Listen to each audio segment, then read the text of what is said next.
Now, what would you say is the hardest part? Like you said, you had to kind of figure things out and adjust to probably a whole new life. Would you say that was the hardest thing for you guys to deal with? I would say for me, I'm very sensitive. So social media is such a blessing and a curse sometimes. And for me, I had a really hard time not only reading things, but just people seeking me out to tell me what they thought of me was really hard personally. And then I would take it in, and instead of letting it go, it would just consume me, and it just made me in a very dark space for a while.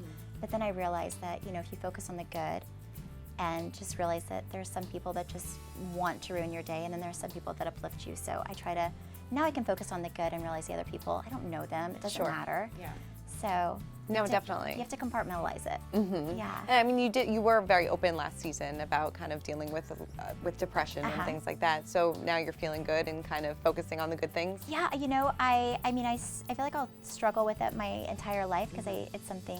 I do take antidepressants, but it's something I've always dealt with even as a child. So I think it's a journey that I'm always going to have. But I have the tools to elevate my mood. I know working out helps, and meditation. So I have tools that I didn't have before.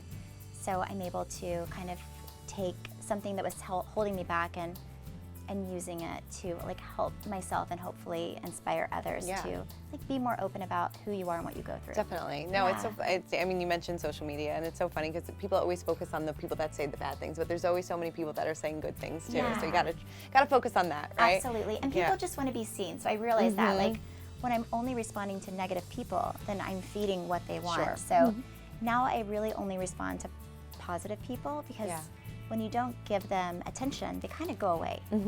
Yeah. Did you give Kary any advice on how to kind of keep your marriage in check during this whole crazy process? I think the only thing I've ever told her is just to have communication always and talk things out. So if there's an episode and you know that Eduardo he may not say it, but it hurts him, then always just talk things out, because I think sometimes marriages have problems because things are not talked about. So there's no conversations, and then it escalates. And this is, I would never sit here and lie and say it's not hard on a marriage. It's hard to be a mom and do this as well. But you just definitely. have to, But you're going to be awesome.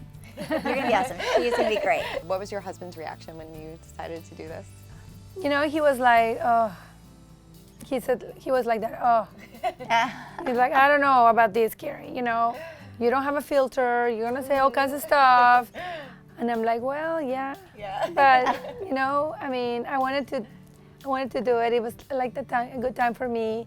I've been doing, I've had a jewelry line as a hobby, and I wanted to kind of maybe have a platform for that. Sure. So, that's a big reason why I did it. Yeah, definitely. And it seems like you and Travis are in such a great place right now, which is fantastic. I feel like the first few years of doing this show were very trying on my marriage, and I think it's because I was having a hard time adjusting. And then once I adjusted, he does not care what people think of him, which is such a gift for me because he never gets mad at me.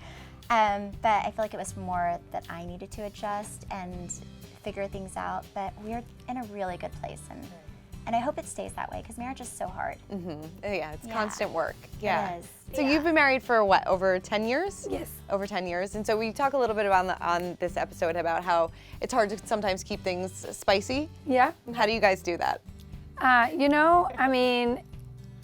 just date nights, keeping it fresh, going out sometimes I just pretend that we're dating, Yeah. You just kind of have fun, go out with friends. Obviously trips are always really important, just the two of us. Try to take a couple trips a year and just try to, enjoy life. I'm not gonna say it's easy. Yeah. Marriage is really hard.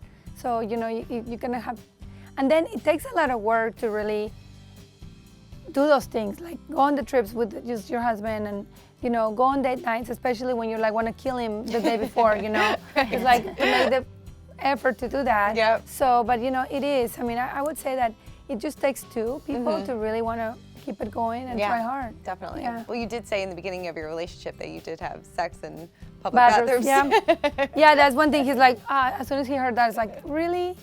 Well, it was true. Yeah, not for everybody to know.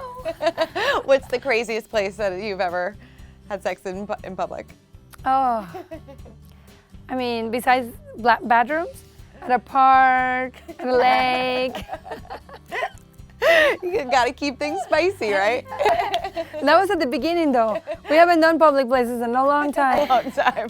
Not anymore. Oh my God. Now it's in the kitchen, in the living room. Now it's in your home. Yeah, when the kids are gone. Yes.